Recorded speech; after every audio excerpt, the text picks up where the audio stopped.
Bab 4255. Orang ini harus mati. Mata kedua sesepuh itu langsung tergerak. Mereka mengambil pil mujarab dan mengucapkan terima kasih lagi. Kakak Rain, rasanya berjalan agak berat. Sepertinya tahtamu bisa digunakan lagi.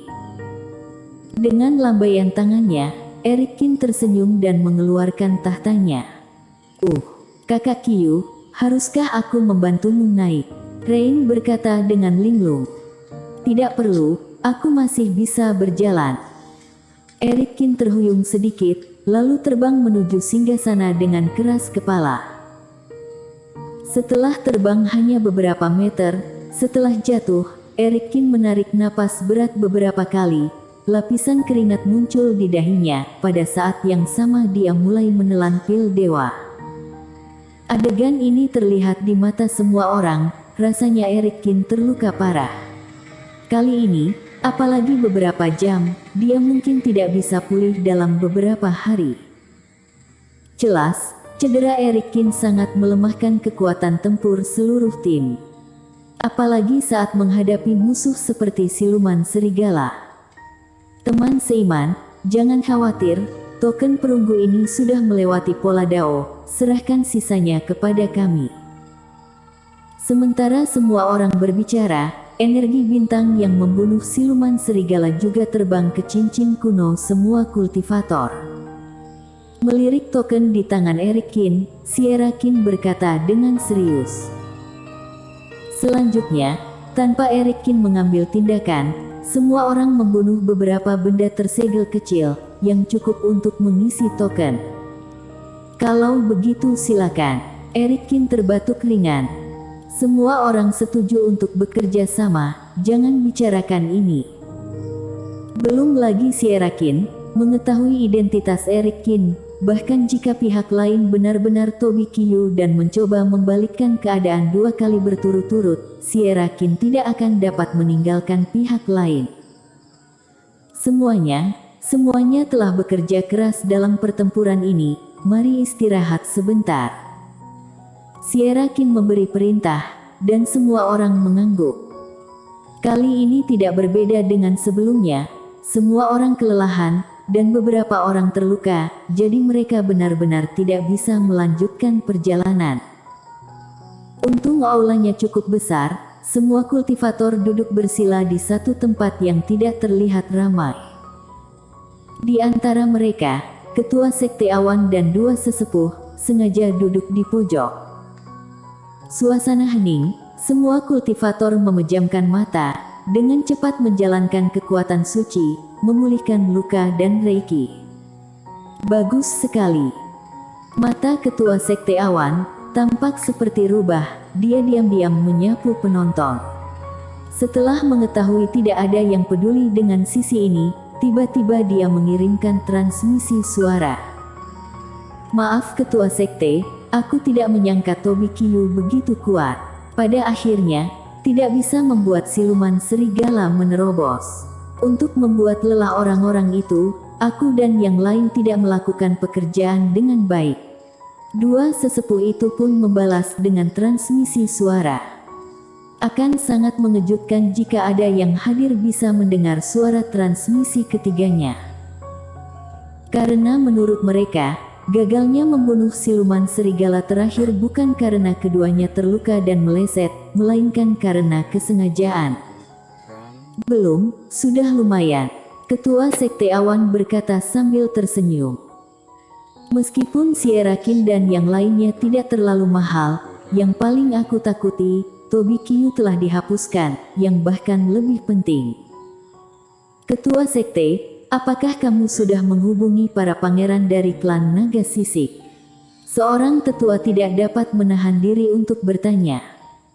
Yah, aku sudah menghubungi klan Naga Sisik saat kamu bertarung. Namun, klan Naga Sisik jauh dari sini dan jalan di istana bawah tanah rumit.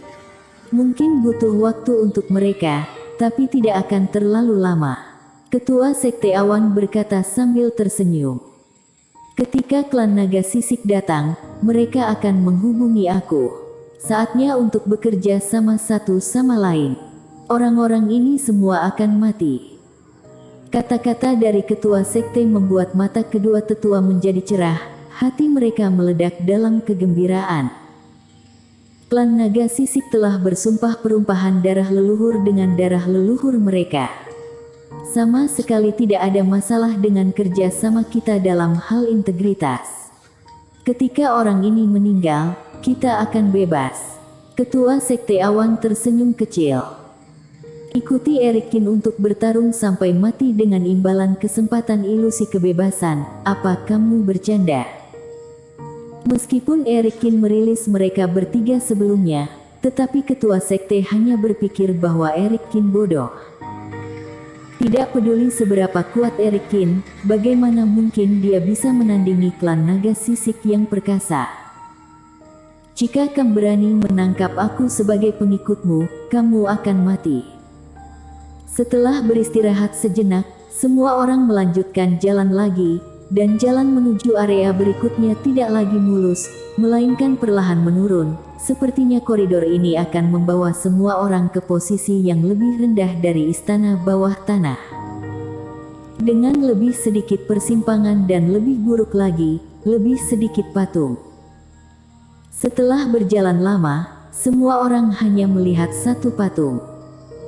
Selain itu disegel oleh sebuah patung. Itu adalah iblis yang sangat biasa, yang dimusnahkan Rain dengan beberapa pukulan. Sialan, mengapa patung semakin sedikit atau harus kita kembali? Merasa sedikit kesal, Rain berkata dengan santai.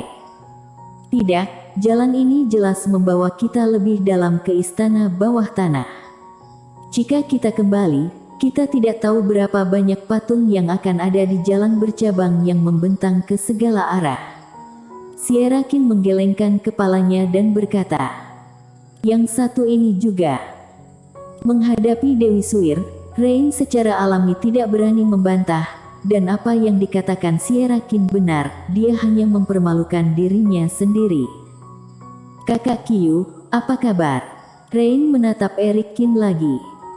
Aku baik-baik saja, batuk-batuk. Eric Kin tidak bisa menahan terengah-engah saat dia berbicara, dan ingin mengetahui pil mujarab, tetapi setelah gemetar lama, dia menyadari bahwa botol pil itu kosong, mengerutkan kening, dan meletakkan botol pil lagi. Hei, akhirnya ada istana di depan, ada gerbangnya. Semua orang melewati sebuah sudut. Sugoyan, yang sedang berjalan di depan, tiba-tiba berteriak. Izinkan aku melihatnya. Rain juga terbang ke depan. Para kultivator telah melihat kuil satu persatu sebelumnya, tetapi semuanya terhubung ke koridor. Mereka dapat melihat situasi di dalam kuil dari jarak jauh. Dan kali ini, seperti yang diharapkan, di ujung koridor, ada dua pintu batu yang sangat tebal dan tinggi. Kedua gerbang batu ini langsung memenuhi seluruh koridor, sepertinya memang harus ada aula di belakang gerbang batu tersebut. Pintu batu itu tiba-tiba muncul, tidak akan ada masalah di balik pintu itu. Semua orang secara bertahap berjalan ke depan gerbang. Taois Huangmu berkata dengan cemas. Bahkan jika ada masalah, karena kita datang ke sini, kita harus buru-buru, kalian minggirlah. Rain berjalan di depan semua orang, lalu pasir kuning berguling-guling di sekujur tubuhnya, dia menamparkan pintu batu itu dengan satu tangan. Mung.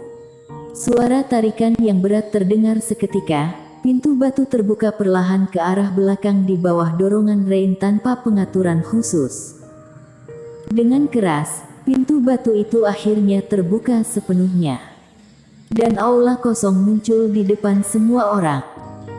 Di kedalaman candi, terdapat gapura batu lain yang persis sama.